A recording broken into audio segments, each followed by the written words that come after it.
Hello दोस्तों। आज हम प्रश्नावली 2.1 जो कि नई किताब से है, तो उससे रिलेटेड क्वेश्चंस हल करेंगे। अब ये जो बुक है सेम वैसे ही क्लास 10th की तरह है, न्यू सिलेबस है 2023-2024 के लिए। तो कुछ एक्सरसाइजेस हटा दिए गए हैं इसमें से, और जो पुरानी बुक से पढ़ रहा है वो पढ़ सकता है अपना। जो अगर क्वेश्चन मैच नहीं करेंगे तो आप लोग आगे पीछे थोड़ा मैच कर लीजिएगा, ठीक है। और फिर या तो नई किताब लेना हो तो ले लीजिएगा, ठीक। और एक बात, मैं जब क्वेश्चन सॉल्व कराता हूँ तो जैसे जैसे क्वेश्चंस आगे बढ़ते रहते हैं वैसे वैसे मैं फॉर्मूला और कॉन्सेप्ट भी समझाता जाता हूँ। तो आप लोग वीडियो पूरा देखा करिए। अगर कॉन्सेप्चुअल आप लोगों को समझना है तो पूरा वीडियो देखा करिए। अगर कोई प्रॉब्लम होती है या कहीं समझ में नहीं आता है तो आप लोग कमेंट करके बता सकते हैं, ठीक। तो चलिए पहला प्रश्न हम हल करते हैं। एक्स के बहुपद में एक्स की घात के लिए आवश्यक प्रतिबंध क्या है। अब बहुपद के बारे में हम कक्षा 7 से ही पढ़ना शुरू कर देते हैं। बहुपद क्या होता है? जब एक अचर राशि और चर राशि को मिला दिया जाए तो वो क्या बन जाता है? बहुपद। जैसे एक्स है, एक्स के साथ कुछ नहीं है तो वन है, ये भी एक बहुपद है। वैसे अगर किसी संख्या को भी लिख दूं तो ये भी बहुपद ही है। ये कौन सा है? कांस्टेंट बहुपद है, मतलब अचर बहुपद है, ठीक है। और ये क्या है? सिर्फ बहुपद कह सकते हैं। अब इसी में कई सारे होते हैं। एक चरीय बहुपद होता है, द्विचरीय होता है। द्विचरीय में दो चर आ जाते हैं, जैसे एक्स और वाई आ जाता है, जैसे 5x + 2y, ये द्विचरीय कहलाएगा। त्रिचरीय में तीन चर आ जाएंगे, ठीक। अब इसी प्रकार अ, एक घात बहुपद, द्विघात बहुपद, त्रिघात बहुपद, जिसपे घात ऐसे आ जाए, ये क्या है? द्विघात बहुपद है। तो बहुपदों के बारे में हमने पढ़ा हुआ है, ठीक। यहाँ कह रहा है एक्स के बहुपद में एक्स की घात के लिए आवश्यक प्रतिबंध क्या है।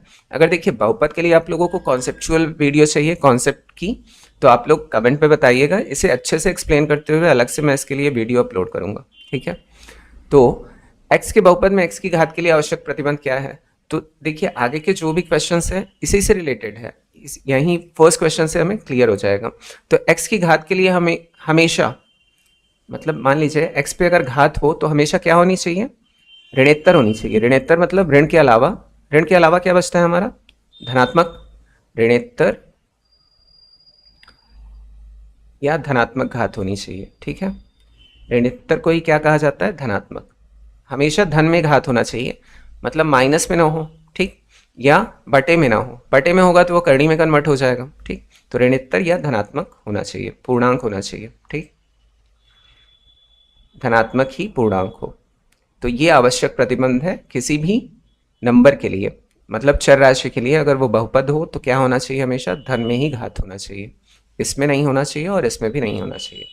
तो चलिए अगला प्रश्न देख लेते हैं। शून्य बहुपद की घात क्या होती है? अब देखिए शून्य तो शून्य है, इस पे तो कोई घात हो ही नहीं सकता है ना, इसलिए क्या है? अपरिभाषित है। अपरिभाषित, ठीक। अब फिर चलिए नेक्स्ट इसका क्वेश्चन देख लेते हैं। नेक्स्ट क्वेश्चन है दिए गए व्यंजकों में कौन सा व्यंजक बहुपद है? अपने उत्तर का औचित्य दीजिए। देखिए यहां सबसे पहले अगर करणी आ गई तो खुद क्या हो गया? एक पूर्णांक तो है ही नहीं, ये क्या है? एक अपरिमेय संख्या है। तो ये क्या हो जाएगा? बहुपद नहीं है। सीधे सीधे अगर करणी वाली संख्याएं आ रही हैं तो वो बहुपद नहीं है, हम सीधे लिख देंगे, ठीक। अब यहां क्वेश्चन है x² + 3x पे पावर 3/2 और इसी के नीचे है √x, ठीक। अब इसे हल करेंगे फिर हम जानेंगे कि ये बहुपद है कि नहीं। देखते हैं। अब यहाँ तो क्या दिया है? भिन्न में दिया है, लेकिन इसे हम सरल करेंगे फिर देखते हैं ये बहुपद बन पाता है कि नहीं। तो यहाँ 3x पे 3/2। अब देखिए √x को हम कैसे लिख सकते हैं? x पे पावर 1/2। ये कैसे होता है? जैसे कि √x मैंने लिया, अब इस पे घात कितनी है? 1 है। x पे कुछ नहीं है तो 1 है, और यहाँ कुछ नहीं होता है रूट पे, तो क्या मान के चलते हैं कि 2 है यहाँ पे।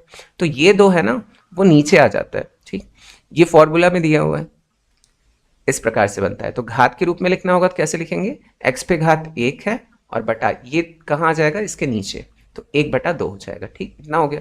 अब हमने आगे पढ़ा है कि यहाँ देखिए सेम है चर और यहाँ भी सेम, मतलब अगर बेस सेम होता है बटा में तो ये ऊपर जाके माइनस हो जाता है ना। जैसे a पे पावर m अपॉन a पे power n is equal to a पे पावर m - n, यही होता है।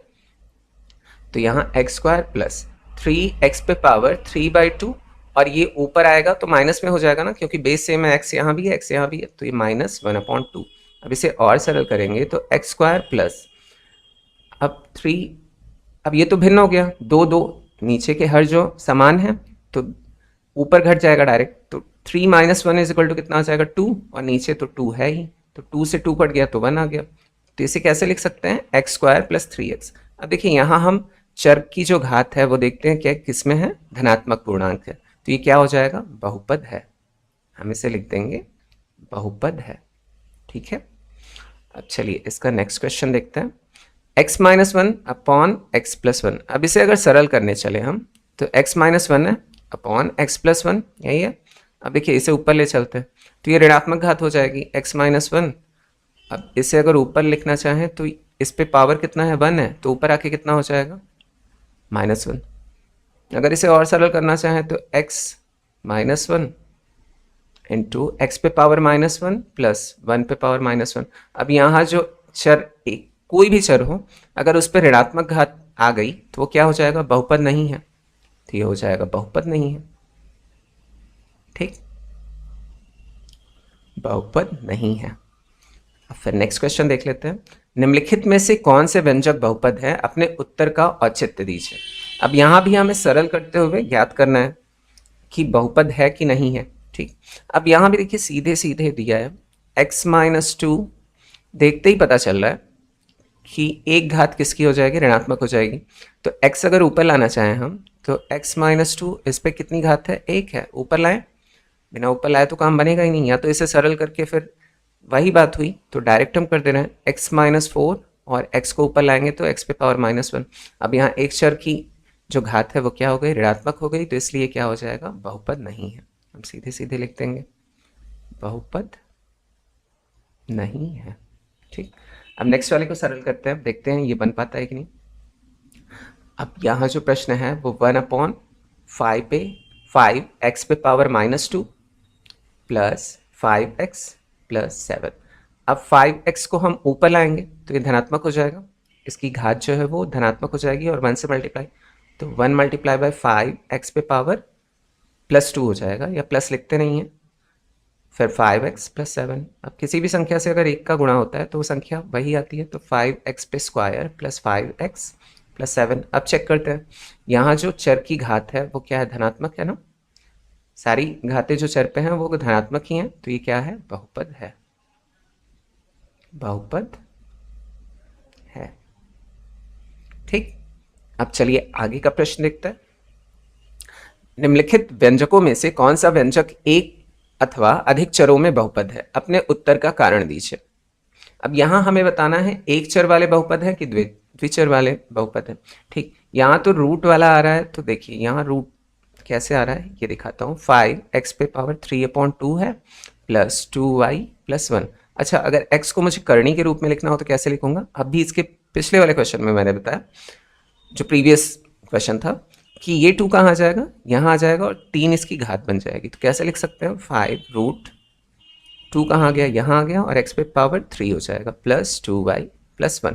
अब यहाँ देखिए या तो भिन्न सीधे देख के ही हम क्या लिख सकते हैं, बहुपद नहीं है, इस प्रकार से कन्वर्ट करके फिर बता सकते हैं ये क्या है, बहुपद नहीं है,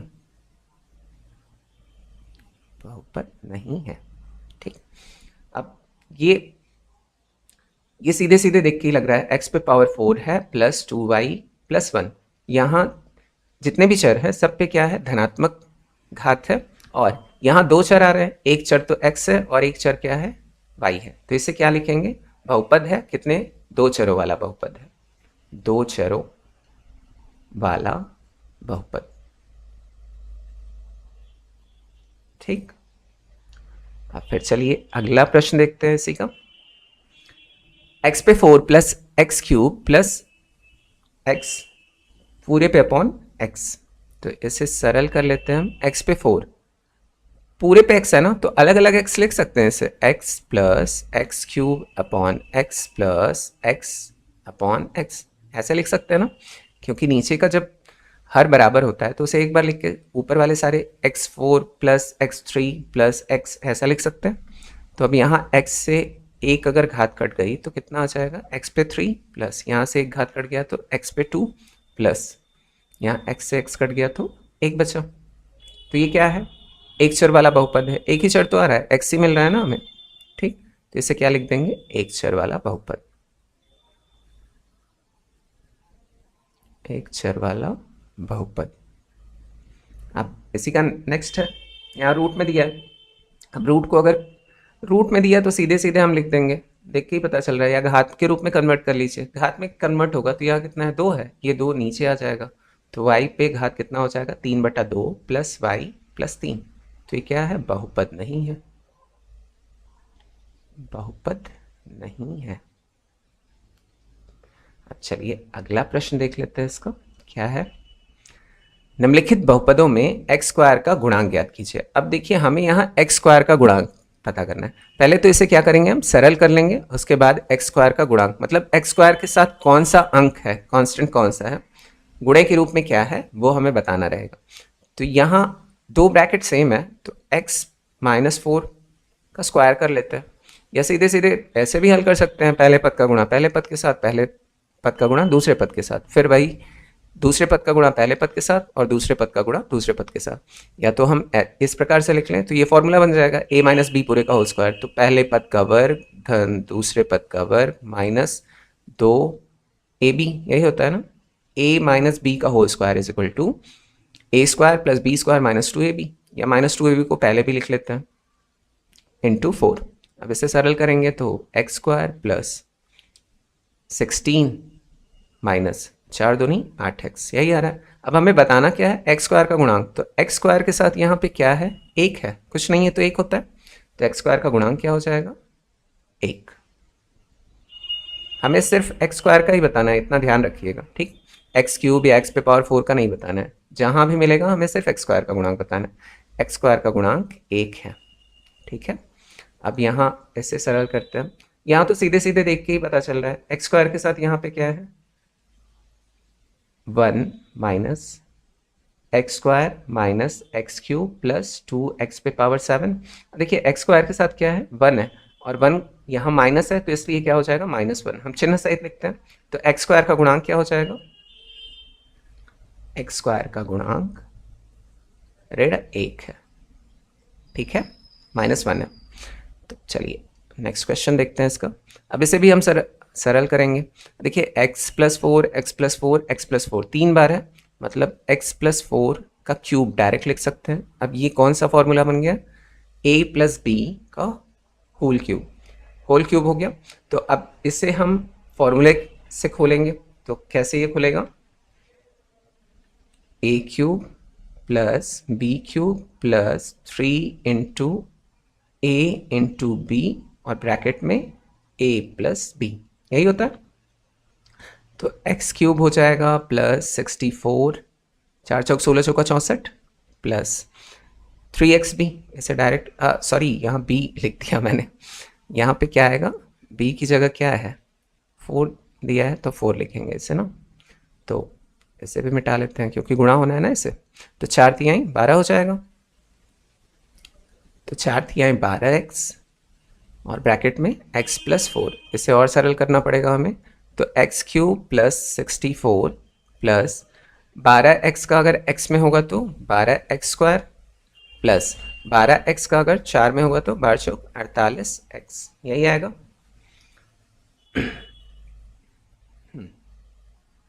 अब फिर यहाँ देखते हैं, एक्स स्क्वायर का गुणांक बताना है हमें, तो एक्स स्क्वायर के साथ क्या है, 12 है, तो एक्स स्क्वायर का गुणांक क्या हो जाएगा, एक्स स्क्वायर का गुणांक 12 है, बस इतना ही सिंपल है। अब फिर नेक्स्ट वाला भी सॉल्व करते हैं। अब यहाँ देखिए एक ब्रैकेट में 2x - 5 और एक ब्रैकेट में 2x² - 3x + 1 दिया है। अब यहाँ क्या करेंगे, पहले पद का गुणा पहले पद के साथ, पहले पद का गुणा दूसरे पद के साथ, फिर पहले पद का गुणा तीसरे पद के साथ, वैसे ही क्रमशः अगले नंबर के साथ भी ऐसे ही करेंगे। तो 2x का अगर 2x² में करेंगे गुणा तो कितना आ जाएगा, प्लस प्लस है तो प्लस माइनस की तो प्रॉब्लम नहीं है, तो 2 दूनी 4 हो गया, और x पे क्या हो जाएगा, क्यूब, यहाँ x है और यहाँ x पे 2 है। फिर 2x का अगर 3x में करेंगे, प्लस माइनस है तो माइनस हो जाएगा, 2 3 6 और x है तो x² हो गया। फिर 2x का अगर +1 में करेंगे तो +2x आएगा। फिर क्या करेंगे, -5 का अगर 2x स्क्वायर में करेंगे तो 5 2 सा 10, प्लस माइनस है तो माइनस 10x स्क्वायर हो जाएगा। फिर माइनस माइनस है तो प्लस, और 5 3 सा 15x हो गया। और फिर -5 और +1 है तो माइनस प्लस का माइनस, और 5 1 सा 5। अब देखते हैं एक समान एक तरह के चर कौन कौन से हैं। यहाँ 6x है और यहाँ 10x है, माइनस माइनस में जुड़ेगा तो 4x³ माइनस माइनस जुड़ गया तो माइनस चिन्ह भी उतरेगा तो 16x स्क्वायर आ जाएगा।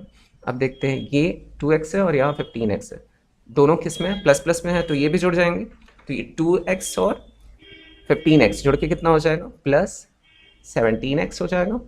और बचा क्या लास्ट में हमारा, -5, तो -5 उतार लिया। अब देखिए एक्स स्क्वायर के साथ गुणांक क्या है, -16 है, तो सीधे लिख देंगे यहाँ से एक्स स्क्वायर का गुणांक -16 है।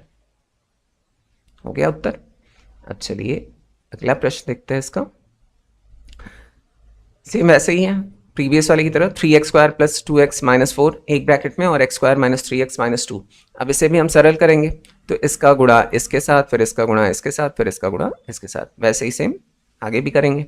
तो 3x स्क्वायर का अगर x स्क्वायर में हुआ तो 3x पे 4 घात हो जाएगा। फिर 3x स्क्वायर का -3x से होगा तो प्लस माइनस का तो पहले माइनस, 3 3 सा 9, और x स्क्वायर यहाँ और x यहाँ तो x³ आ जाएगा। फिर 3x स्क्वायर का अगर -2 से हुआ तो प्लस माइनस का पहले माइनस, फिर 6x स्क्वायर आ गया, और फिर यहाँ बचा 2x। तो 2x का अगर x स्क्वायर में किया, प्लस प्लस है तो प्लस ही उतरा। 2x का अगर x स्क्वायर में किया तो कितना हो जाएगा, 2x³ हो जाएगा, है ना। और 2x का अगर यहाँ 3x से किया तो प्लस माइनस का माइनस, और 2 3 सा 6, और x स्क्वायर है मतलब x है तो x स्क्वायर हो गया। फिर 2x का 2 में किया, प्लस माइनस का माइनस, और 4x हो गया। अब बचा क्या, 4, -4, तो -4 का अगर x स्क्वायर में किया तो -4x स्क्वायर हो जाएगा। और फिर -4 का अगर -3x में किया तो +12x हो जाएगा, और -4 का -2 में किया तो +8 हो जाएगा। यही होगा। अब इसे सरल करते हैं, देखते हैं एक तरह के चर कौन कौन से हैं, समान घात वाले चर कौन कौन से हैं। यहाँ 9x³ है, यहाँ 2x³ है, और क्यूब है नहीं है। यहाँ माइनस और प्लस तो ये घट जाएगा, तो 3x पे 4 तो कहीं नहीं था ना, तो इसलिए उसे वैसे ही उतारेंगे। माइनस प्लस तो -7x³ बचेगा ना, 9 में से 2 गया तो 7 बचा, और माइनस बड़े अंक के साथ है इसलिए माइनस भी उतर गया। 6x स्क्वायर यहाँ पे है, 6x स्क्वायर यहाँ पे है, और -4x स्क्वायर यहाँ पे है। तो 6 6 12 4 16 तीनों जुड़ेंगे क्योंकि माइनस माइनस में, तो -16x स्क्वायर। अब चाहे तो हम यहीं छोड़ सकते हैं, क्यों, क्योंकि देखिए x स्क्वायर का ही हमसे गुणांक पूछा है ना। या फिर थोड़ा सरल कर लेते हैं, पूरा ही कर लेते हैं जब कंप्लीट कर रहे हैं। तो अब आगे क्या बचता है हमारा, -4x और +12x बचता है। तो -4x में से अगर +12 निकाला मैंने तो कितना प्लस में बचेगा, +8x बचेगा, +8 लास्ट में बचा है। अब हमें चाहिए क्या था, x स्क्वायर का गुणांक, तो x स्क्वायर का गुणांक कितना दिया है, -16, तो लिख देंगे x स्क्वायर का गुणांक -16 है।